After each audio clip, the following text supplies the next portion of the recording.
আজকে ৩১৮ পৃষ্ঠা নারী সংস্কার যারা করে, নারী কমিশন বানিয়ে ৩১৮ পৃষ্ঠার বই লিখে জমা দিয়েছে। কোরআনে কারিমের প্রায় 11টা না 13টা আয়াতের ভুল ধরেছে তারা। আমি আজকে পুরাটা প্রায় ৩১৮ পৃষ্ঠা ৩ দিন মিলে পুরাটা পড়লাম। এই ৩১৮ পৃষ্ঠার ভেতরে আমার মতো ছোট মাথা, তাই আমি 13টা ভুল পেলাম যে কোরআনের ডাইরেক্ট বিরুদ্ধে, আর বাকিগুলো হাদিসের বিরুদ্ধে। এরা সাহস কিভাবে পেয়েছে তার পেছনেও কারণ আছে। এই যে কয়টা রিপোর্ট দিয়েছে, এদের না নারী মনে হয় না পুরুষ মনে হয়। কি কথা বলছে? এদের চেহারার দিকে তাকান। এই নারী কমিশনার যে কয়টা আছে কমিশনে, একটাও কি মহিলার মতো লাগে? মহিলাদের তো একটা কাটিং কুটিং আছে, এদের কি কি কাটিং? হিজলা কাটিং। এই হিজরাদের এত সাহস হয়তো না, এর পেছনে রাঘব বোয়াল আছে, কেউ কল কাঠি নাড়ছে। আজকে হেফাজত ইসলাম বাংলাদেশ থেকে একটা ঘোষণা এসেছে, এদের রায় না, এদের কমিশনই আমরা মানি না। কথা বলেন না কেন? এদের রিপোর্ট পেশ করা দূরের কথা, এ কমিশনই মানি না। এদেশে 92% মুসলমান। ভারতে কোরআনের 26টা আয়াতের বিরুদ্ধে ওরা কেস করেছিল, তাই তামাম দুনিয়া ফুঁসে উঠেছিল। আর এখানে অলরেডি 13টা আয়াতের বিরুদ্ধে, এটাও তো একটা কেস। আমরা চাই এই মানুষগুলোর পেছনে যারা আছে তাদের সহ আইনের মুখোমুখি করে তাদের বিচারের আওতায় আনা লাগবে। এবং আপনি মানব অধিকারের নাম নিয়ে, বাক স্বাধীনতার নাম নিয়ে, সমান অধিকারের নাম নিয়ে কোরআনের বিরুদ্ধে, হাদিসের বিরুদ্ধে কোনো কথা যদি সামনে কেউ বলে, কোনো বিচার লাগবে না, ওরে মেরে ফেলা লাগবে। হ্যাঁ, কথা বলেন, কথা বলেন। সময় এখনই যাচ্ছে, এখনো যদি এভাবে ছাড় দিয়ে চলে যান, বিপ্লব যেটা এসেছিল, এই বিপ্লব টিকিয়ে থাকা সম্ভব না।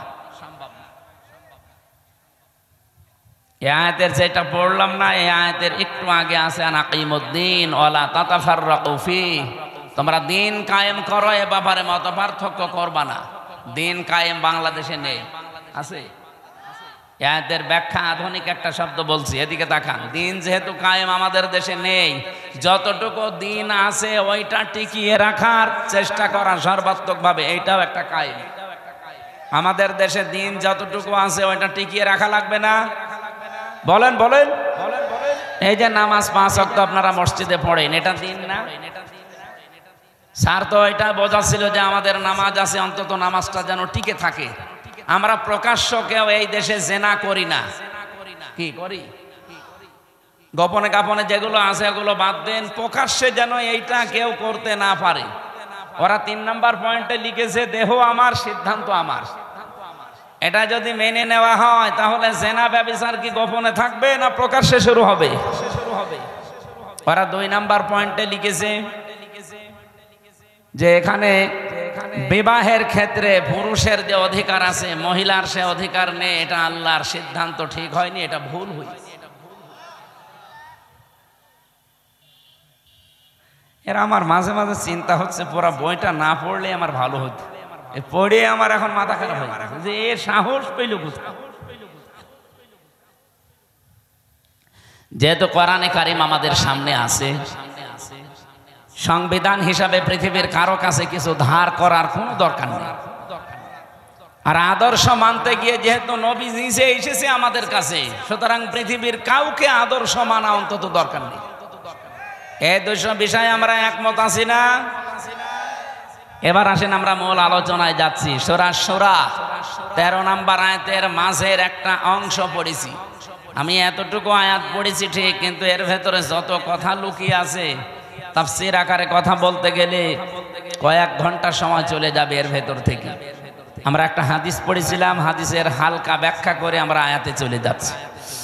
হযরতে আবু যর রাদিয়াল্লাহু তাআলা আনহু থেকে বর্ণিত, বিশ্বনবী মুহাম্মদুর রাসূলুল্লাহ সাল্লাল্লাহু আলাইহি ওয়াসাল্লাম দার্থহীন কণ্ঠে তিনি জানিয়েছেন, মানিদ্দা মা লাইসা লাহু।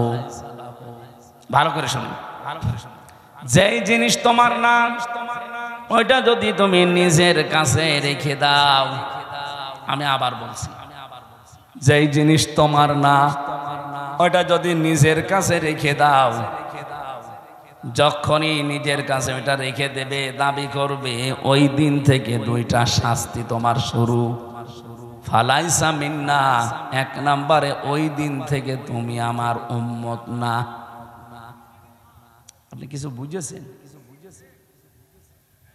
কত বড় কঠিন হুঁশিয়ারি চিন্তা করেন। নবীর উম্মত থেকে আপনি বের হয়ে গেছেন। আপনি মনে করছেন আমি নামাজ পড়ি, রোজা রাখি, মসজিদে সভাপতির দায়িত্বে আছে, আমি নবীর উম্মত নেই মানে না। নবী নিজে বলছেন ফালাইসা মিন্না। যার বালাগাত মানতে বসে আরবি গ্রামারে ফা শব্দটা 19টা অর্থে আসে।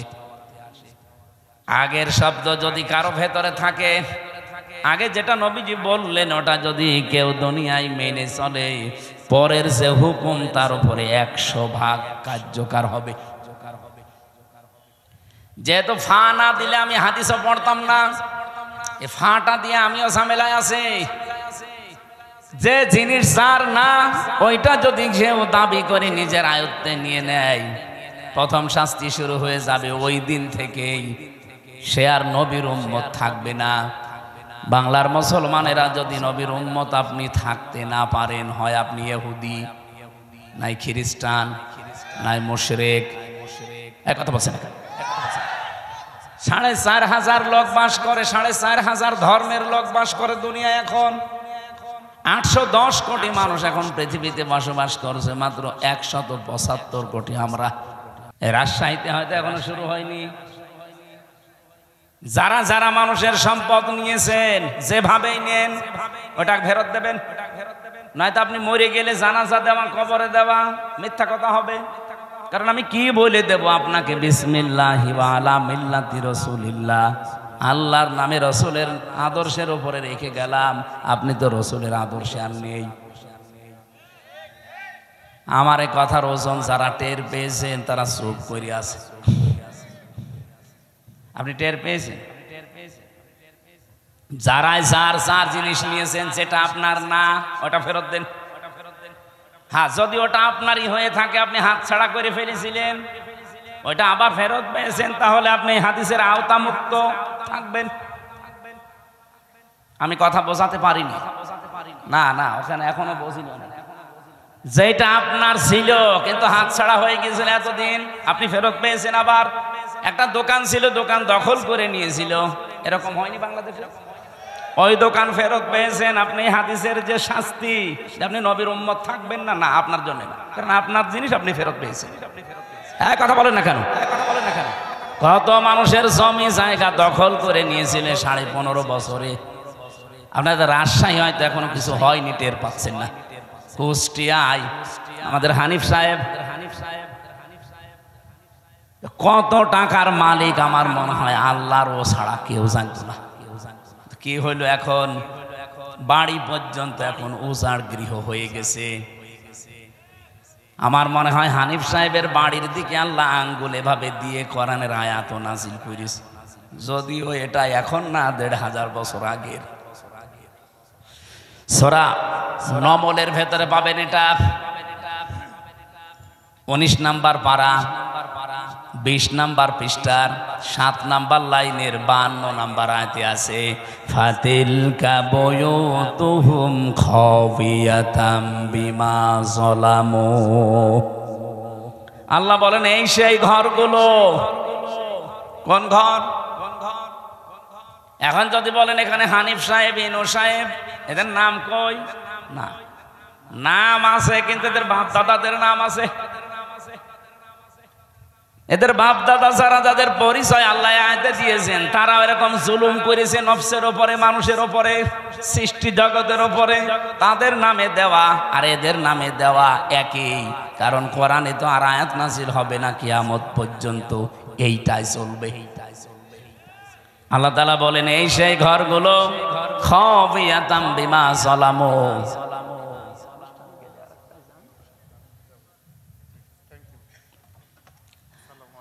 আমার ভাইরা, আল্লাহ যেন নিজে আঙ্গুল দিয়ে এভাবে ইশারা দিয়ে জানাতে চাচ্ছিলেন, হে পৃথিবীর মানুষেরা একটু এই দিকে তাকান। আমি আয়াতটা আগস্টের 5 তারিখের পর থেকে মিলিয়েছিলাম যে হ্যাঁ মিলে যাচ্ছে। আল্লাহ আমার মনে হয় বাংলাদেশের এই 64 জেলার 630টা থানার দিকে এভাবে দেখিয়েছেন, এই সেই ঘরগুলো। আল্লাহ যেহেতু বাইতুন দেয়নি বয়ুত বহু বছর, এই সেই ঘরগুলো। কি এই ঘর? কি খাবিয়াতান, জনশূন্য হয়ে আছে। একটু দেখো, এটা পরিত্যক্ত করে দিয়েছি। শুধু পরিত্যক্ত না, জনশূন্য না, এটা আজ ওজাড় গৃহ হয়ে গেছে। এখানে আর কেউ কোনো আওয়াজ শুনতে পাও? কবরের পাশ দিয়ে গেলে যেমন কোনো আওয়াজ নেই, এই জালেমদের বাড়ির পাশ দিয়ে গেলেও কোনো আওয়াজ পাওয়া যায় না। আল্লাহ বলেন বিমা জালামু, এদের জুলুমের কারণে এদের এই জায়গা পর্যন্ত এখন অভিশপ্ত হয়ে গেছে। আমি তো কুষ্টিয়ার 2 জনের বললাম, আপনি সারা বাংলাদেশের দিকে তাকিয়ে বলেন তো, হালত অবস্থা কিন্তু একই। কি কথা বলেন না কেন? কয়দিন আগে কিশোরগঞ্জে ছিলাম, যেটা একেবারে কেন্দ্রীয় ওদের জেলার মাঝখানে, যেটা ওই জায়গায় শুনলাম নাকি টর্চার সেলও ছিল আগস্টের 5 তারিখের আগে। ভালো মানুষ, নিরীহ মানুষ, তাদের মতের বিরুদ্ধে যারা আছে তাদের নিয়ে ওই জায়গায় টর্চার করত। অথচ আল্লাহ পাক এখন ওই জায়গাটা পর্যন্ত অভিশপ্ত বানিয়ে দিয়েছেন। আমি ড্রাইভারকে বললাম একটু গাড়ি থামাও, দেখি। তাকিয়ে দেখি 3-4 জন করে যাচ্ছে, কেউ এদিকে কেউ এদিকে কেউ এদিকে, চারিদিকে মুখ করে প্রসাব করতে বসিস। মনে হচ্ছে জামাত বদ্ধ টয়লেট চলছে। এদের এই জায়গাটা আল্লাহ অভিশপ্ত করে দিল কেন? বিমা জালামু, কারণ এখানে তারা জুলুম করত। আল্লাহ এ পর্যন্ত যদি দিয়ে আয়াত শেষ করে দিত, আমি আয়াতই পড়তাম না। এরপরে আমাদেরটা, ইন্না ফি যালিকা লায়াতাল লিকাউমিন ইয়ালামুন। রব্বুল আলামিন বলেন, এই যে লামে তাকিদ দিয়েছেন মাঝে, আর বক্তব্যের আগে ইন্না আছে। যারা গিরামার বসে, আপনি আয়াতটার দিকে একটু খেয়াল করেন, আল্লাহ গ্যারান্টি দিচ্ছেন অবশ্যই অবশ্যই জ্ঞানী যারা, তাদের জন্য এখানে একটা শিক্ষা আমি আল্লাহ রেখে দিলাম। কি শিক্ষা আছে? জালেমদের এত বড় শিকড় আপনি চিন্তা করতে পারেন? এই বাগমারার ইউনিয়নের, শ্রীপুর একটা ইউনিয়ন, এই ইউনিয়নের দারওয়ান থেকে শুরু করে সংসদ ভবন পর্যন্ত জালেমদের প্রতি থরে থরে স্তরে সাজানো ছিল লোকজন। আমি নিজে তো ভিকটিম, আমি দেখেছি। রিমান্ডে আমি দেখলাম আমার 8 দল একটার পরে একটা গোয়েন্দা বিভাগের আসতো রিমান্ডে প্রশ্ন করার জন্যে। আমার মনে হয় সব ওরা থরে থরে থরে থরে সাজিয়ে রেখেছিল। মামলার আই ওদের, মামলার পিপি ওদের, জজ ওদের, ম্যাজিস্ট্রেট ওদের, মামলায় যে সাক্ষী ওদের, যে আমাকে জিজ্ঞাসাবাদ করবে রিমান্ডে সে ওদের, যারা অফিসার আছে ওখানে পাহারা দেয়, যারা অত্যাচার করবে তারা ওদের, হুকুম যিনি দিয়েছেন সে ওদের। আমার কি, আমার একজন আছে, না আমার একজন ছিল উকিল, ওর কথা শুনলেও চলে, না শুনলেও চলে, আর ওর কথা শুনতেও না। ও খালি বলার দরকার বলেছি তো, ঠিক আছে আপনি থামেন যান। মামলাটা আমার 30 বার উঠেছে, সিএমএম কোর্ট, জজ কোর্ট, হাইকোর্ট মিলে, কিন্তু 3 বছরে একটা দিনের জন্য জামিন নামে কোনো শব্দ নেই। অথচ এই মামলাটা আগস্টের 5 তারিখের পরে শুধু তুলতে দেরি, জামিন না খারিজ করে দিয়েছে। অথচ জজ কিন্তু ওইটাই। আমি ওনার খাস কামরায় গিয়ে জিজ্ঞাসা করলাম যে মাননীয় জজ সাহেব, এই বিচারটা তো 3 বছর আপনার কাছেই ছিল, এতদিন তো বলেননি যে না এই মামলায় জামিন দেওয়া যাবে না, আর এখন যে খারিজ করে দিলেন। হুজুর আমার হাত বাঁধা ছিল, আমি কিছুই করতে পারি নাই, ওই পুতুলের মতো শুধু চেয়ারে বসে থাকতাম। আমি যে আপনাকে 10 দিনের পরিবর্তে 6 দিন আর 2 দিন 8 দিন রিমান্ড দিয়েছিলাম 2 মামলায়, তাই আমার ওপর পেশা যে 10 দিনের রিমান্ড দিলেন না কেন? তাহলে আপনার এখানে বসে থাকা দরকার কি? সব তো ওরাই যদি করে। প্রথম মামলার রিমান্ডে নেওয়ার পরে 10 দিন চেয়েছে, দিয়েছে 6 দিন।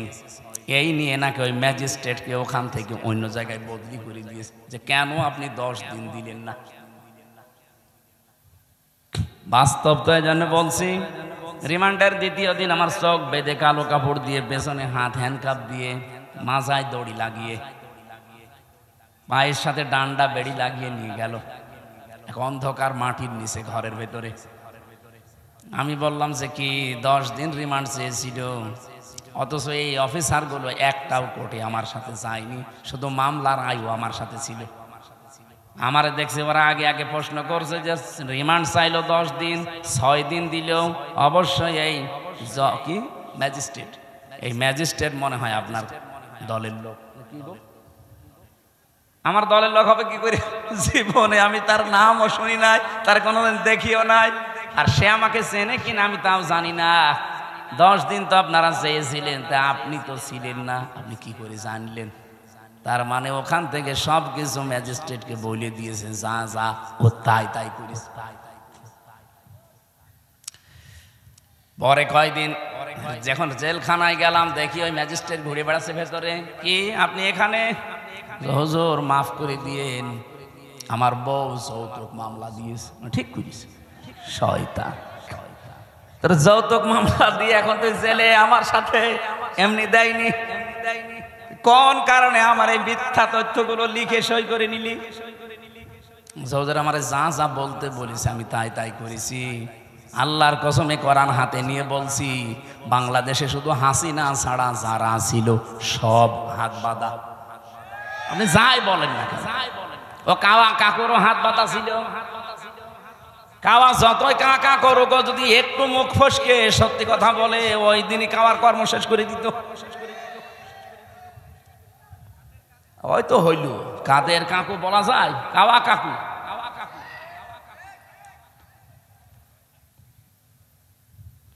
বলেন তো, এই যে স্তরে স্তরে সাজিয়ে রেখেছিল সব জায়গায়, কোনদিন ঘূর্ণাক্ষর চিন্তা করেছে যে আমাদের এগুলো কোনদিন হারিয়ে যেতে পারে? কোরআনে কারিমে আমি আয়াত পড়েছি, সূরা আনআম 7 নাম্বার পারা 12 নাম্বার পৃষ্ঠার 4 নাম্বার লাইনের 45 নাম্বার আয়াতের প্রথম অংশে আছে, ফাকুতিআ দাবিরুল কওমিল্লাযিনা যালামু। রব্বুল আলামিন বলেন, জালেমদের শিকড় কাটা হয়ে গেছে। কেটেছে কে? না না, আল্লাহ না। কতিয়া এটা মজহুল, এর ফাইল জানা নেই। জালেমদের শিকড় যে কাটা হয়ে গেছে, কেটেছে কে? আপনি কি আলেম? এখানে আলেমরা বসে আছে না? মৌলানা, কতিয়া এর ফাইল কে? জানা নেই, কেউ জানে না। জালেমদের শিকড় কাটলো কে? আপনি হানিফের বাড়ি এখন যে জিজ্ঞাসা করেন যে একটা পায়খানার ইটও নেই, প্যানও খুলে নিয়ে চলে গেল, গেল কে? কেউ জানে না। শুধু কি হানিফের বাড়ি, সারা বাংলাদেশে জালেমদের অবস্থা একই। যায় হালকা পাতলা 2-1টা ছিল। এই ফেব্রুয়ারির 5 তারিখে আযাবুল বুলডোজার নাজিল হয়ে সব এ জেলায় নাজিল হয়নি। আমার প্রশ্ন ছিল কি বলেন তো, জালেমদের এত বড় শিকড় যদি কেটে ফেলা হয়ে যায়, আগামীতে যারা চেয়ারে বসবেন, কারা বসবেন আমরা জানি না, যারাই বসবেন সাবধান, জনগণের উপরে যেন জুলুম না হয়। তাহলে 5 বছর পরে আপনার বাড়িও শ্মশান হয়ে যাবে। এ পর্যন্ত বুঝেছেন নাকি হাঁ করে আছেন? সুতরাং যার যা জিনিস নিয়েছেন, চুরি করে হোক, ডাকাতি করে হোক, চাঁদাবাজি করে হোক, যা নিয়েছেন যেটা আপনার না ওটা ফেরত দেন। হ্যাঁ, যদি আপনার জিনিস আপনি ফেরত পান অসুবিধা নেই। এই যে ইসলামী ব্যাংক, যাদেরটা তারা ফেরত পেয়েছে। অনেকে বলছে না এটা চিন্তায় হয়েছে। চিন্তা হয়েছে মানে ইসলামী ব্যাংকে আপনার বাবার নাকি? যাদের ব্যাংক তারা ফেরত পেয়েছে, তাদের মাথার ঘাম পায়ে ফেলে টাকা দিয়ে ব্যাংক করা। কথা বলেন না, কথা বলেন।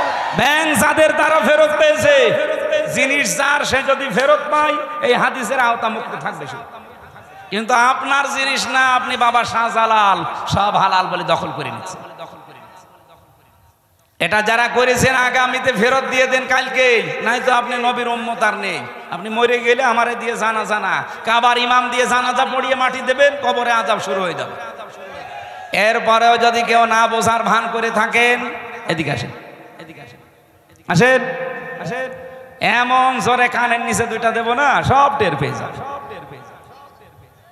যাব না,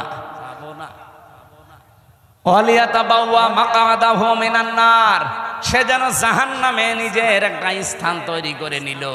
আমার তো হাদিসটা পড়ে মনে হয় খাপের খাপ এই দেশে অনেকের জীবনে মিলে যাচ্ছে।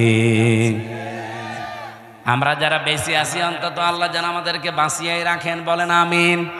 আরে ভাই, আপনার সবার জন্য কথা বলছি, যারা এগুলো করেছেন ফেরত দিয়ে দেবেন। আমি আবার বলছি, হ্যাঁ আপনারটা যদিও দখল করে নেয় এতদিন, ওটা যদি আপনি ফেরত পেয়ে থাকেন আপনি হাদিসের বাইরে থাকবেন। এবার যদি না বোঝেন, আমার আর বাংলায় বলা সম্ভব না, আমি বাদ দিয়ে দিলাম, জান আপনার আয়ু ছেড়ে দিলাম। আমি সূরা মাত্র একটা আয়াতের 5 ভাগের 1 ভাগ পড়েছি। কাবর আলাল মুশরিকিনা মা তাদউহুম ইলাইহি। এবার তাফসীর আকারে কথা বলতে চাই। সূরা কোন সূরা? সূরা মানে সংসদ। তাহলে সংসদ এই শব্দটার নামে আল্লাহ একটা সূরা দিলেন, অথচ এই 54 বছরে আমরা সংসদে যেতে চাইলেই আমাদের উল্টাপাল্টা কথা বলতো। কি বলতো না? আরে ভাই, সংসদ নামে একটা সূরা আছে, সংসদ চলবে যে জিনিস দিয়ে, তার নাম সংবিধান। সে সংবিধান নামে একটা সূরা আছে, নাম কি? ফুরকান। সবগুলো যদি আল্লাহ তৈরি করে দিয়ে থাকে, আমরা যেহেতু কোরআন দিয়ে দেশ চালাতে চাই, জীবন চালাতে চাই, এই কথাগুলো আপনাকে বলতে চাচ্ছি। হ্যাঁ, আপনি সেদিকে ডাক দেন, এই যে কোরআনের দিকে আসো। আল্লাহ রাব্বুল আলামিন যে জীবন বিধান পাঠিয়েছেন, এইটার উপরে দুনিয়াকে চালানোর চেষ্টা করো, দাঁড় করাও। এই কথাগুলো বললে সবচাইতে বেশি খারাপ লাগবে, মন খারাপ হবে, রাগ করবে কারা? কাবরা আলাল মুশরিকিন, মুশরিকরা মন খারাপ করবে। মা তাদউহুম ইলাইহি, যেদিকে আপনি মানুষকে ডাকতে চান, এদিকে যদি সত্যিই মানুষকে ডাকেন মন দিয়ে, আপনার কথা শুনে কোনো ইমানদার কোনো মুসলমান রাগ করবে না, খুশি হবে। আমার ওই যে খুতবার প্রথমে এই কথাগুলো ছিল, আনাশহাদু আন্না মুহাম্মাদান আবদুহু ওয়া রাসূলুহুল মাবউসু ফিনা বিল হুদা ওয়া দীনিল হাক্কি লিইযহিরাহু আলাল আদিয়ান। আমরা সাক্ষী দিচ্ছি মুহাম্মদ রাসূলুল্লাহ, যিনি আল্লাহর বান্দা এবং রাসূল, আল্লাহ তাকে পাঠিয়েছিলেন দ্বীনে হক দিয়ে, সত্য বিধান দিয়ে, হেদায়েত সহকারে। লিযহিরাহু আলাল আদিয়ান, দুনিয়ায় যত দিন ধর্ম আছে সব কিছুর উপরে ইসলামকে বিজয় করার জন্য। এজহার মানে কি? আমরা অনেকে মনে করি এজহার মানে নুন সাকিন মিম সাকিনের কায়দা। এটা এজহার মানে স্পষ্ট করা না। এজহার মানে এখানে বিজয় করা, এজহার মানে দাঁড় করানো, এজহার মানে কায়েম করা। এবার আসেন আমরা আয়াতের মূল কথায় যেতে চাই। আপনারা কি চলে যাবেন? হ্যাঁ, আমার ভাইরা, বিশ্ব নবীকে যেহেতু আল মাবউসু ফিনা বিল হুদা, তোমাদের ভেতরে আমি আমার রাসূলকে হেদায়েত সহকারে পাঠিয়েছি, দ্বীনিল হক, সত্য দিন দিয়ে পাঠালাম। তাহলে নবীজি এসেছিলেন পৃথিবীতে হেদায়েত নিয়ে এবং সত্য দিন নিয়ে। তার কাজ কি ছিল? পরা কোরআন শরীফ থেকে আমি 3টা জিনিস নবীজির জীবনে পেয়েছি। ওনার মিশন এবং ভিশন ছিল দুনিয়ায় 3টা। কয়টা? বলেন বলেন। 1 নম্বরে উনি তাওহীদ প্রতিষ্ঠার জন্য এসেছিলেন। এটা রেকর্ড হচ্ছে তো, সারা বাংলাদেশে লাইভ চলছে, সবাইকে শোনাতে চাই। এই দেশে তাওহীদ প্রতিষ্ঠার জন্য নবীজি যেহেতু পৃথিবীতে এসেছিলেন, উনি এখন নেই, এই দায়িত্ব এখন তার উম্মতদের। এই কথা বলেন না কেন? এখন এটা প্রতিষ্ঠা করবেন কি করে? তাওহীদ প্রতিষ্ঠার জন্য কোরআনে কারিমে ১৫০০ বছর আগে, আমরা খুব ভালো করে শুনবেন, আল্লাহ পাক ১৫০০ বছর আগে কিছু মূল নীতি দিয়েছেন যে তাওহীদ যদি প্রতিষ্ঠা করতে চান এই ৩টা মূল নীতি সামনে নিয়ে এগিয়ে যাবেন। এটা সূরা আলে ইমরানে আছে, ৩ নাম্বার পারা ১৭ নাম্বার পৃষ্ঠার ২ নাম্বার লাইনের ৬৪ নাম্বার আয়াতে আছে, قُلْ يَا أَهْلَ الْكِتَابِ تَعَالَوْا إِلَى كَلِمَةٍ سَوَاءٍ بَيْنَنَا وَبَيْنَكُمْ أَلَّا نَعْبُدَ إِلَّا اللَّهَ إِلَى آخِرِ آيَاتٍ। রব্বুল আলামিন বলেন, নবী আপনি ওই আহলে কিতাবদেরকে ডাক দেন যে আসো আমরা অন্তত ৩টা বিষয়ে একমত হই। যেহেতু তোমরা হযরতে মুসা নবীর উম্মতের দাবি করো, কেউ ঈসা নবীর, কেউ দাউদ নবীর, কেউ ইব্রাহিম নবীর, বিভিন্ন রকমের নবীদের নাম বলে তোমরা দুনিয়ার জীবন চালাতে চাও, আসো সবাই মিলে আমরা ৩টা বিষয় ঐক্যমত হই। আর আমার মনে হয় এই দেশের জন্য এগুলো বলা লাগবে না, কারণ এই দেশে অন্যান্য কিতাবের অনুসারী একেবারেই কম। আমরা শুধু যারা মুসলিম তাদের কিতাবের নাম কি? কোরআন। বলেন বলেন। তাহলে এই কোরআন মানা লোক, বাংলাদেশে কোরআন বিশ্বাস করা লোক ৯২%। ১০০ জনের ৯২ জন সুবহানাল্লাহ বলতে পারেন নাই? এদের কাছে তো আর ওই কথাই বলা লাগে না যে অন্যান্য কিতাবের লোকেরাও আসেন, ওরা মাত্র ৮ ভাগ, আমরা ৯২ ভাগ। এই জন্য আমরা আহ্বান জানাবো, আজ আসেন।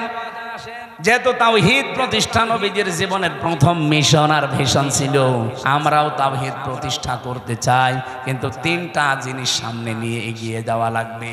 ১ নম্বরে এই 3টা জিনিসকে কায়েম করার জন্য লাগবে ঐক্য। আসেন তো আমরা ঐক্যবদ্ধ হই এই 3টা বিষয় সামনে নিয়ে। আল্লাহ নাবুদা ইল্লাল্লাহ, আল্লাহ ছাড়া কারো ইবাদত। বলেন বলেন, ইবাদত কি? আপনি মন মতো একটা জিনিস বানিয়ে বলবেন যেটা তো ভালোই লাগছে, না ওটা ইবাদত না। আল্লাহর হুকুম থাকা লাগবে আর রাসূলুল্লাহর তরিকা থাকা লাগবে, এর নাম ইবাদত। এই কথা বোঝা যায়নি? এই যে আমার তাহেরি ভাই যে জিকির করে ইবাদত মনে করেই করে, ইয়া আলী বাবা, শাহ আলী বাবা, কেল্লা বাবা, ফতে বাবা, দয়াল বাবা, কোন জায়গায় আছে?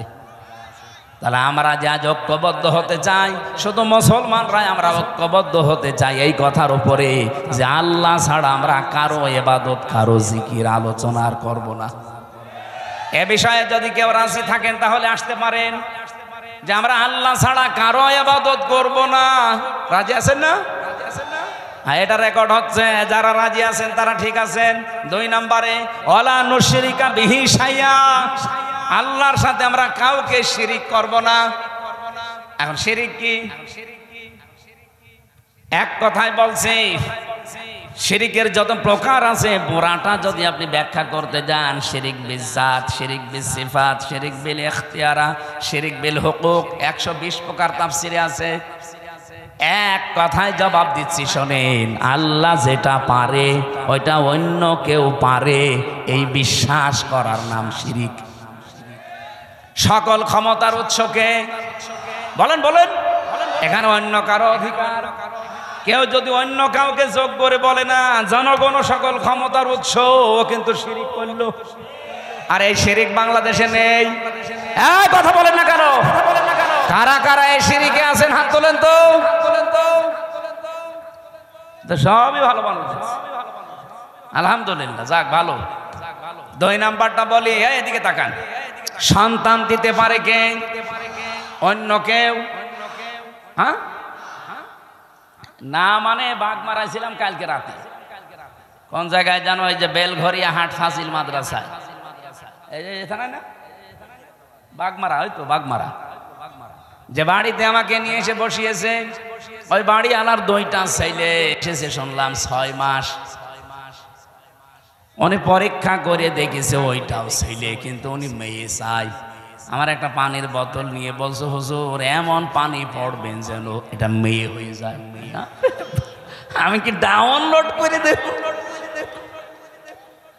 কি বিশ্বাস! সেদিন বগুড়া গাবতলী থানায় যে বাড়িতে বসেছিলাম ওই লোকটা এসে আমার কাছে একটা আপেল দিয়ে বলছে, হুজুর পড়িয়ে দেন। কেন? বাচ্চা।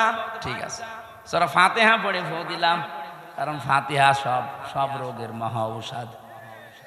আমার কানের কাছে মুখ নিয়ে বলছে, হুজুর এমন আপেল পড়বেন যেন ছেলে হয়। আপেল ফেলে দিলাম। আপেল কই? ফেলে দিছি। আরে ভাই, ছেলে হওয়া যদি আপেল পড়ে কাজ হয় তা আমার ম্যাডামের 3টে মেয়ে হইতো না? কত চেষ্টা করলাম একটা ছেলে হওয়ার, তারপরও মেয়ে। আর আপনি এসেছেন আমার কাছে আপেল পড়তে। আমি আপেল দরকার নিজে পড়ি, নিয়ে ম্যাডামের ফের খাওয়াবো। চিন্তা করেন কি বিশ্বাসী আছে এরা? আপেল পড়া, পানি পড়া, দুর্গা পূজা, পীর পূজা, কত মানুষের কাছে বিশ্বাসটা নিয়ে গেছে। অথচ ছেলে মেয়ে দেওয়ার একচ্ছত্র মালিকানা হামজার। অনেকে বসে কার? আরো জোরে। তাহলে এক কথায় জবাব কি পেলেন? আল্লাহ যেটা পারে পৃথিবীর অন্য কেউ। সুতরাং মা বোনেরা, ভাইরা, বিয়ের পরে 50 বছর ছেলে মেয়ে না হোক, আমাদের জাতির পিতার 86 বছর বয়সে ছেলে হয়েছে, তারপরেও তো তিনি কোনো কবরে, মাজারে, পীরের কাছে যাননি।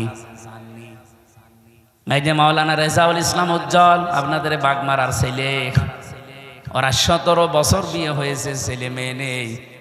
আজকে ওনার বাড়িতে রাতে ছিলাম, আমারে বলছিল আফসোস করি, কিন্তু আজ পর্যন্ত কোনো দিন উনি কোনো পীরের কাছে, মাজারে, তাবিজ এগুলো নেয়নি।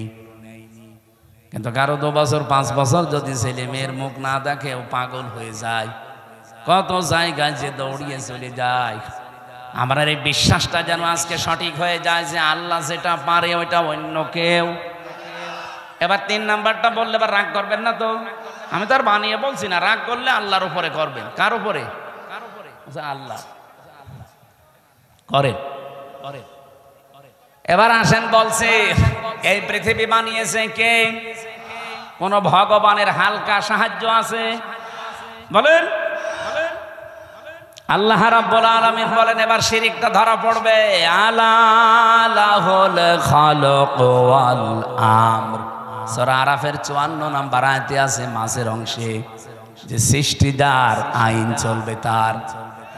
বলেন না কেন? সূরা আলে ইমরানের 154 নম্বর আয়াতের মাঝের অংশটা একটু দেখবেন। ইয়াকুলুনা হাল্লানা মিনাল আমরি মিন শাইইন কুল ইন্নাল আমরা কুল্লাহু লিল্লাহ। হে নবী, ওরা জিজ্ঞাসা করে যে আইন কানুন আমরা কি বানাতে পারি? আপনি বলেন না, আইন বানানোর ক্ষমতা কার? সুতরাং বাংলাদেশে 92,000 মুসলমান দাবি করছেন আল্লাহর পাঠানো আইন এই জমিনে কায়েম বাদ দিয়ে পৃথিবীর কোন মানুষের তৈরি করা আইন যদি কায়েমের জন্য আপনি চেষ্টা করেন, দল করেন, আন্দোলন করেন, আল্লাহর কসম আপনি শিরিক করছেন। নিয়ে আসেন তো, কোন হোসেন নিয়ে আসবেন, ভুল ধরতে নিয়ে আসেন, নিয়ে আসেন। এটা বাংলাদেশ এখন চলছে কিনা বলেন? এরপরেও যদি কারো পরিবর্তন না হয়, এখন এর কিভাবে আপনি হেদায়েত করবেন বলেন? এর মাথার উপরে খাইটে মারা ছাড়া কোনো উপায় আছে? মানুষের মনটা খারাপ হয়েছে আমার এই কারণে যে এত বাংলায় বলছি যে আল্লাহ বানিয়েছে, আইন চলবে তার। আপনি অন্যের আইন এখানে দাঁড় করাতে চান, আপনি তো শিরিক করছেন। কারণ আল্লাহ যেটা পারে ওইটা অন্য কেউ। এবার আপনি যা ভালো লাগে করেন তো ভাই। আপনি যদি জাহান্নামে যেতে চান আসেন, আপনাকে 2 লাথি দিয়ে আরো ফেলে দিই। বড় দুঃখ নিয়ে কথাগুলো বলছি। এত চিল্লানো, এত পাল্লানো কি হচ্ছে? আপনার পরিবর্তন আসতে চাই না, আমি কি আপনার ক্ষতি চাই? আপনি নিয়ে এসেছেন এত কষ্ট করে, সে কুষ্টিয়া থেকে সঠিকটা তুলে ধরলাম। আরে ভাই, নামাজ আপনার যদি কমও থাকে, রোজা আপনার কমও থাকে, আমল আখলাক যদি কমও হয়, ঈমান যদি খাঁটি হয়, শিরিক না থাকে, আপনাকে জান্নাতে যেতে পারবেন। আর যদি শিরিক মিশ্রণ হয়, কাদিমনা ইলা মা আমিলু মিন আমালিন ফাজআলনাহু হাবাআম মানসুরা। কোন মানুষ যদি শিরিক মিশ্রিত কিছু নিয়ে যায়, ওটা ধুলি কণার মতো মুখের উপরে নিক্ষেপ করা। এই জন্য বাঁচাতে চাই। আসেন আমরা তাওহীদ প্রতিষ্ঠার 2য় পয়েন্টে, শিরিক আমরা করছি না, করব না। যারা শিরিক করছেন তারা এই ঐক্যে আসতে পারবেন না। তিন নম্বরে ওয়ালা ইয়াত্তাখিযা বা'দুনা বা'দান আরবাবাম মিন দুনিল্লাহ, আমরা আল্লাহ বাদে অন্য কাউকে অভিভাবক হিসাবে, রব হিসাবে আর মানতে চাই। এই তিনটা বিষয় যারা ঐক্যমত হবেন তারা এক জায়গায় হলে তাওহীদ প্রতিষ্ঠা সম্ভব। ফাইন তাবাল্লাউ ফাকুলু শাহাদু, নবী আপনি বলেন, এরপরেও যদি কেউ মুখ ফিরিয়ে চলে যায়, ফাকুলু শাহাদু, আপনি ঘোষণা দিয়ে দেন, সাক্ষী দিয়ে দেন, আযান দিয়ে দেন, ফাআন্না মুসলিমুন, যে আসতে চাও আসো, এই তিনটা বিষয়ে যদি ফিরে যেতে যাও তোমরা আমাদের সাথে আর নেই। আমার মনে হয় বাংলাদেশে যদি এই পয়েন্টটা সামনে নিয়ে তাওহীদ প্রতিষ্ঠার জন্য আজ এই 92 লাগবে না, মাত্র 51% মুসলমান যদি আজ এক হয়ে যেতে পারি, সামনের বাংলাদেশ হবে আল্লাহর কোরআনের বাংলাদেশ। এটা একটু দেখা দরকার। 54 বছর তো বিভিন্ন জিনিস দেখেছি, এইটা দেখতে বাকি আছে, বাকি নেই। এই কোরআনে 500 আইন আল্লাহ দিয়েছেন, এটার কথা বললে কাদের রাগ হবে জানো? কাবুরা আলাল মুশরিকিনা মা তাদউহুম ইলাই, আমি যেটিকে ডাকছি এই কথা বললে আল্লাহ বলেন সবচাইতে বেশি রাগ করবে, মন খারাপ করবে। বলেন বলেন, তাওহীদ প্রতিষ্ঠার জন্য আল্লাহ পাক আপনাকে জীবনেও মনোনীত করবে না যদি আপনার মন তৈরি না হয়। এই জন্য আয়াতের পরবর্তী আয়াত এইটা, আল্লাহু ইয়াজতাবি ইলাইহি মাইয়াশা ওয়া ইয়াহদি ইলাইহি মাইয়ুনিব। আল্লাহ সবাইকে এই কাজে মনোনীত করেন না, আল্লাহ যাকে নির্বাচিত করেন, পছন্দ করেন, তাকে এই কাজের জন্য বাছাই করেন। আর যাকে আল্লাহর ভালো লাগে না আল্লাহ তাকে ছাঁটাই করে দেন। তাহলে ছাঁটাই করা, বাছাই করা, এটা আল্লাহর একটা পদ্ধতি। আল্লাহ আন্দাজে কাউকে ছাঁটাইও করেন না, আন্দাজে কাউকে বাছাইও করেন না। আল্লাহ ছাঁটাই করতে হলে আল্লাহ সেই যোগ্যতা দেখে তার ভেতরে, আল্লাহ বাছাই করতে হলেও তার যোগ্যতা দেখে। সুতরাং আপনি যদি ফিরে আসার মন তৈরি না করেন, জীবনেও একামতে দিনের কর্মী হিসাবে আল্লাহ আপনাকে বাছাই করবে না। আল্লাহু ইয়াজতাবি ইলাইহি মাইয়াশা, আল্লাহ পাক বলেন আমি নির্বাচিত করি, আমি বাছাই করি, আমি তাকে নির্ধারণ করি, তাকে পছন্দ করি, তাকে এই মানুষটাকে আমি আল্লাহ আমার নিজের দিনের জন্যে, দিন কায়েমের জন্যে পছন্দ করে রাখি। যখন দেখি ওয়াহদি ইলাইহি মাইয়ুনিব, ওই লোকটা আমার দিকে ফিরতে চায়। আপনার মনই যদি না থাকে, আল্লাহর কথায় আপনার মন তৈরি হয় না, হামসার কথাই হবে। এজন্য মনটা আগে তৈরি করেন।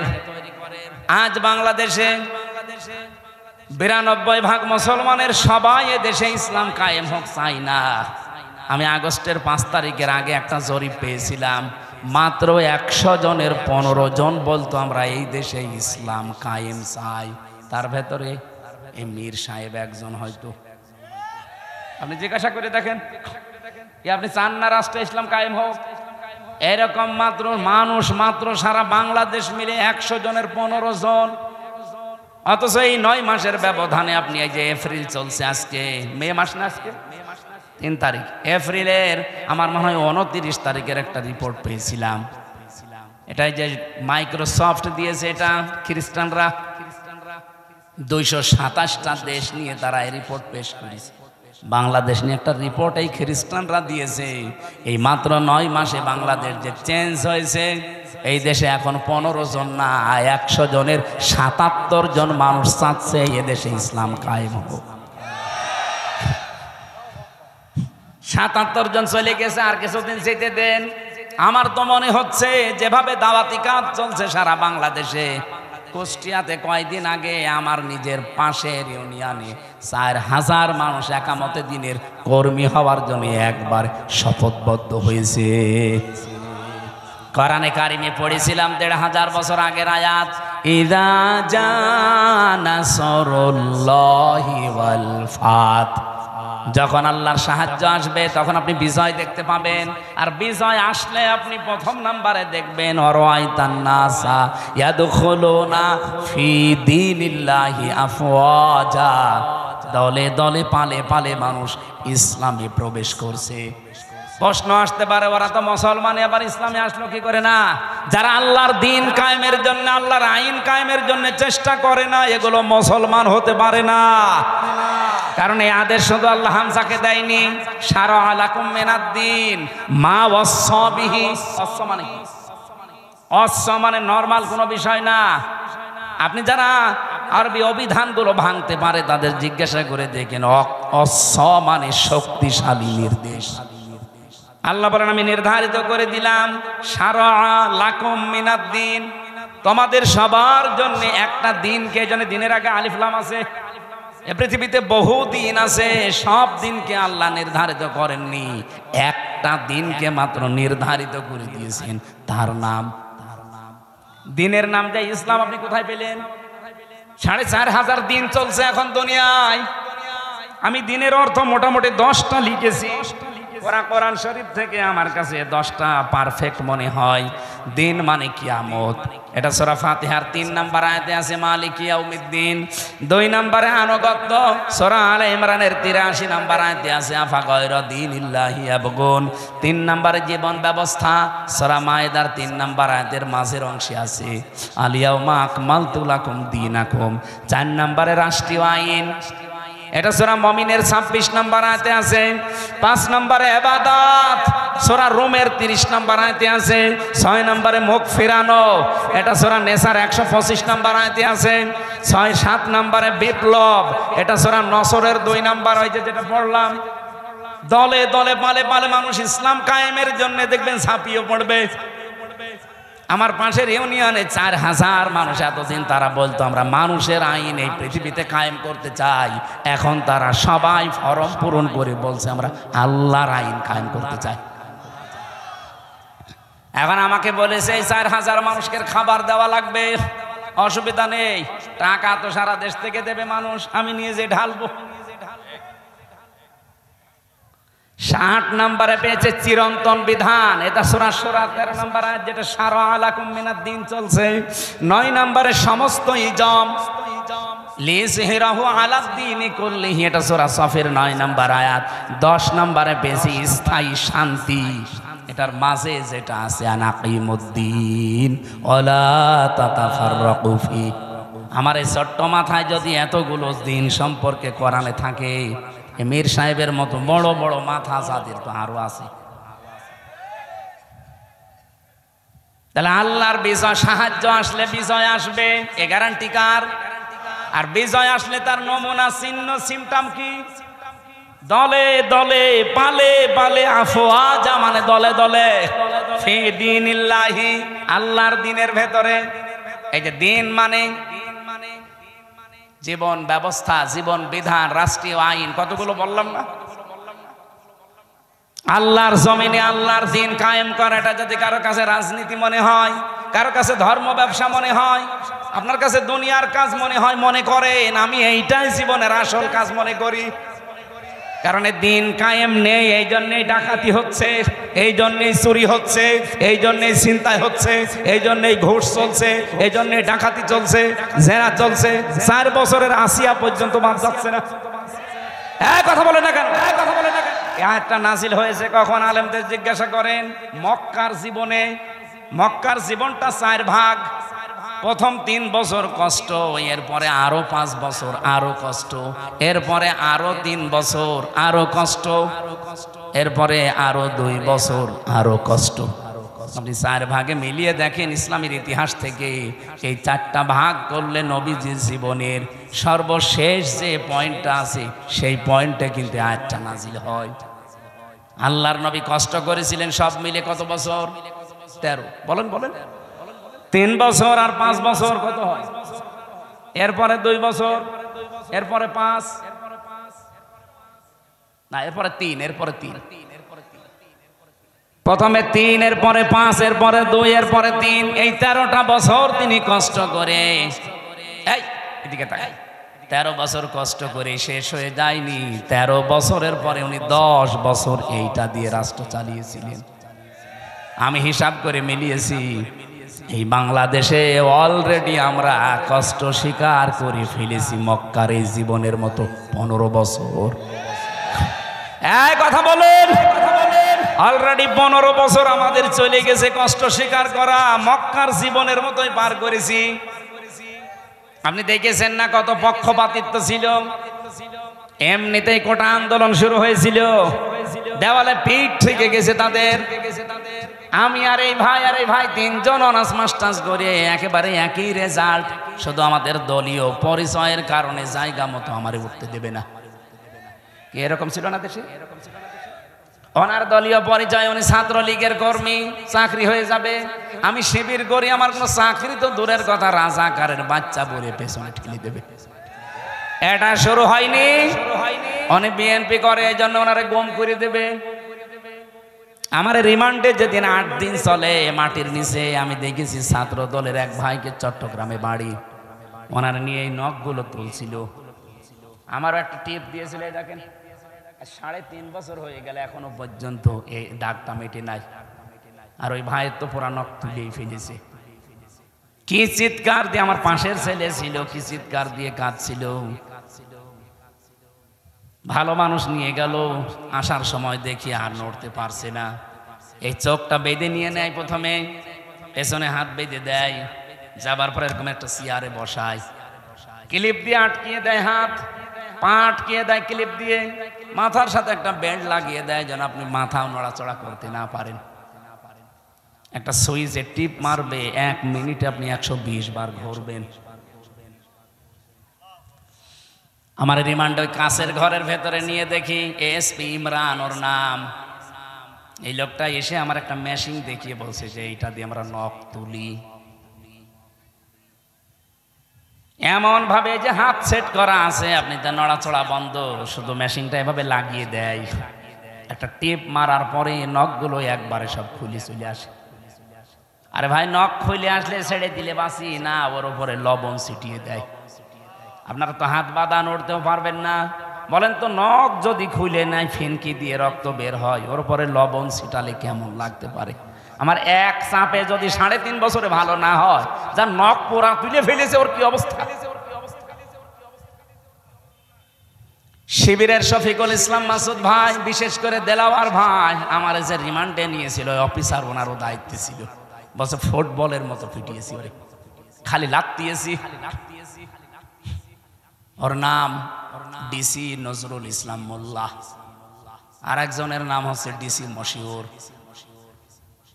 আর আমার দায়িত্বে ছিল আসাদুজ্জামান, কাউন্টার টেররিজমের প্রধান, এই শয়তান গোপালগঞ্জের মাল। ওরা যদি আমি একা একা কোনো জায়গায় পাই না, মুসলমানই দিয়ে দেবো, শয়তান। দেলাওয়ার ভাইকে যে পিটিয়েছে, সে আমারও দায়িত্ব ছিল। বলছে যে তার আছে, তার গরম করে যখন আগুনে লাল টক টক করে, ওইটা ওর ননু দিয়ে ঢুকিয়েছে।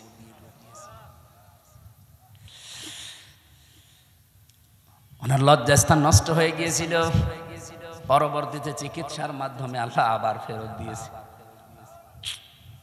এখন আপনাদের পাশে বগুড়াতে বিয়েও করেছে, একটা বাচ্চাও আছে। এই বাংলাদেশের সবচাইতে বেশি 67 দিন রিমান্ডে ছিল আল্লাহর এই বান্দা, জীবন্ত শহীদ দেলাওয়ার।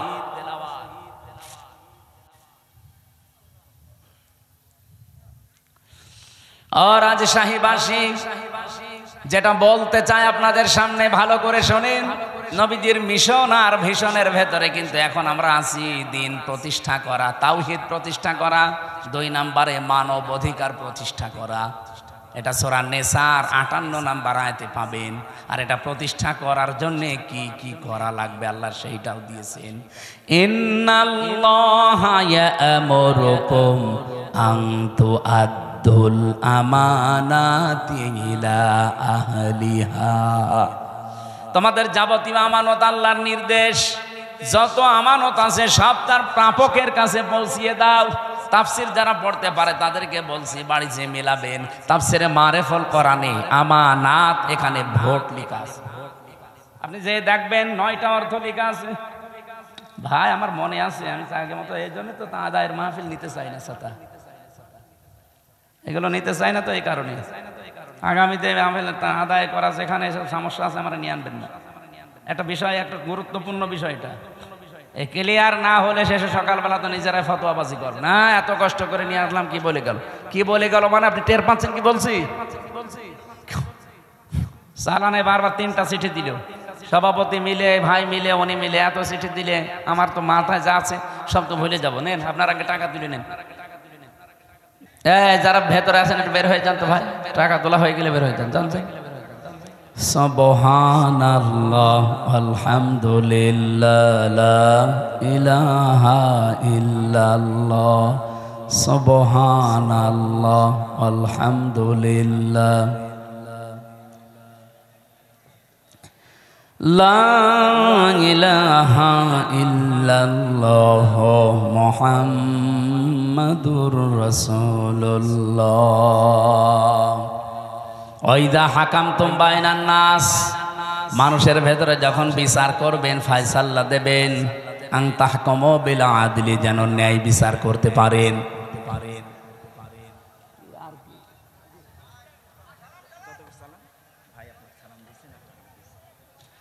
আপনাদের প্রধান অতিথি যিনি নাকি প্রধান পৃষ্ঠপোষক, বাংলাদেশ জামাত ইসলামী কর্তৃক মনোনীত এই আসনের এমপি প্রার্থী, আপনাদের মাটি এবং মানুষের সন্তান ডাক্তার আব্দুল বারী 40,000 টাকা পাঠিয়েছেন না 4,000? ও বাবা, গরিব মানুষ নাকি? আল্লাহ যেন তার এই টাকা কবুল করেন, বলেন আমিন। হ্যাঁ, আগামীতে 40 না 40 লক্ষ টাকা দেবে আপনাদেরকে ইনশাআল্লাহ। টাকা দেবে কি করে? টাকাকে উপায় করা গিয়েছে 15 বছরে। সব ওদের টাকা সব এখন বাইরে। আমরা তো এই বাইরের দেশে যেয়ে দেখতেছি শয়তানরা টাকা কামাই করেছে, ফাঁসিয়েছে, পাচার করেছে, কিন্তু এখন ভোগ করতে পারে না। যে হোটেলে চোরের মতো থাকে, যে দেশে যায় দেখি চোরের মতো বসে আছে। কি দাদা এখানে? হুজুর দোয়া করেন, আমি আগেই পালিয়েছি। আগে আপনি পালালেন কেন? এই জন্যে মানবাধিকার প্রতিষ্ঠা, এটা রাসূলুল্লাহর মিশন ছিল। এদেশে যদি মানবাধিকার প্রতিষ্ঠার সময় সুযোগ আল্লাহ দিয়েছে, এখন আমরা যদি সামনে এই সুযোগটা কাজে লাগাতে না পারি ভাই, আগামীতে আবার 100 বছর পিছিয়ে যাবেন। আল্লাহ আমাদেরকে এই কাজে যেন জড়িত হওয়ার সুযোগ করে দেন। 3 নম্বরে ছিল দিন প্রতিষ্ঠা করে, দিনের বিজয় এই পৃথিবীতে নিয়ে আসা। আমরা যে আয়াত পড়েছিলাম, এই আয়াতের বাস্তব উদাহরণই এইটা, মা তাদউহুম ইলাইহি। হে নবী, আপনি সবাইকে কাজে ডাক দিয়ে পাবেন না। আল্লাহু ইয়াজতাবি ইলাইহি মাইয়াশা, যাকে আল্লাহ মনোনীত করবেন, নির্বাচিত করবেন, যাকে আল্লাহ বাছাই করবেন তার দিন কায়েমের জন্য, তাকে ছাড়া আপনি এখানে কাউকে নিয়ে আসতে পারবেন না।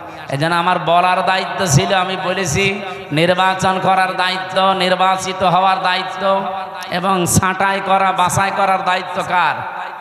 আল্লাহু, আল্লাহর নিজের। ওয়াহদি, হ্যাঁ, কাকে দেবেন আল্লাহ এই কাজের দায়িত্ব? পছন্দ করবেন কাকে? ওয়াহদি ইলাইহি মাইয়ুনিব, যেই মানুষগুলো পৃথিবীতে আল্লাহর দিকে ফিরতে চান। সম্মানিত ভাইরা, যেহেতু বাস্তব উদাহরণ বলার সময় আমি প্রথমে একটা কথা বলেছিলাম, দিন আমাদের যে কায়েম নেই, যতটুকু কায়েম আছে এটা যেন নষ্ট না হয়। আগামীতে পুরাটা কায়েম করতে চায়, আর যতটুকু আছে এটা যারা নষ্ট করার পায় তারা করছেন। এই নারী কমিশন বহু চেষ্টা চালাচ্ছে এদের পেছনে রাঘব বোয়ালরা। এই জন্য জীবন থাকতে, দেশের একটা মুসলমান জীবিত থাকতে দেশে নারী কমিশন কায়েম হতে দেওয়া যাবে, কারণ এগুলো পুরা আল্লাহর বিরুদ্ধে, রাসূলুল্লাহর বিরুদ্ধে। আল্লাহ আমাদেরকে দিন কায়েমের আন্দোলনে নবীদেরকে যেভাবে নির্দেশ দিয়েছিলেন, কিয়ামত পর্যন্ত এই নির্দেশ বলবৎ থাকবে। সূরা শুরার 13 নম্বর আয়াতটা দুনিয়ায় মেনে চলার তৌফিক যেন দান করেন, আমিন, আল্লাহুম্মা আমিন। রব্বির হামহুমা কামা রব্বায়ানি সাগীরা, লা ইলাহা ইল্লা আনতা সুবহানাকা ইন্নী কুনতু মিনাজ জালিমিন। আল্লাহ তাআলা রাজশাহী জেলার সাদপাড়া বাগমারা থানার দিকে তাকাও। হাজারো মুসলমান, কোরআনের কিছু গুরুত্বপূর্ণ কথা আমরা শুনেছি, জীবনে আমল করার তৌফিক দাও। সওয়াবগুলো তুমি নবীজির রওজায় পৌঁছিয়ে দাও। যারা ঈমান নিয়ে ঘুমিয়ে গেল কবরে, এদেরকে মাফ করো। যে যুবকগুলো এই মাহফিলের জন্য চেষ্টা চালিয়েছে, এদেরকে যে মা পেটে নিয়েছে, মায়ের পেট খাদিজার মতো বানিয়ে দাও। মেয়েদের জন্য আলাদা করে কিছু বলা গেল না। আল্লাহ মেয়েদেরকে তুমি খাদিজাতুল কুবরার মতো জীবন দাও, স্বামী সোহাগিনী বানিয়ে দাও, পরিবারে মেহেরবানি করে শান্তি দান করো। আমাদের প্রত্যেকের মনের ভেতরে দিন কায়েমের আকাঙ্ক্ষা আগ্রহ তৈরি করে দাও। এলাকায় মাটির নিচে যারা ঘুমিয়ে আছে কোরআনের ইজ্জতে মাফ করো। যে মসজিদটা দেখলাম আল্লাহ এটা কিয়ামত পর্যন্ত এখানে কায়েম রাখো। যারা এর সাথে জড়িত আছে এটাকে দিনের পরে দিন আরো বিউটিফাই, আরো সুন্দর উজ্জ্বল করার সুযোগ করে দাও। বারাকাল্লাহু লানা ওয়া লাকুম ফিল কোরআনিল আযীম। কার কাছে কখন আজরাইল আসে জানি না, যখনই আসবে যেন জীবনের শেষ কথা বলতে পারি লা ইলাহা ইল্লাল্লাহু মুহাম্মাদুর রাসূলুল্লাহ।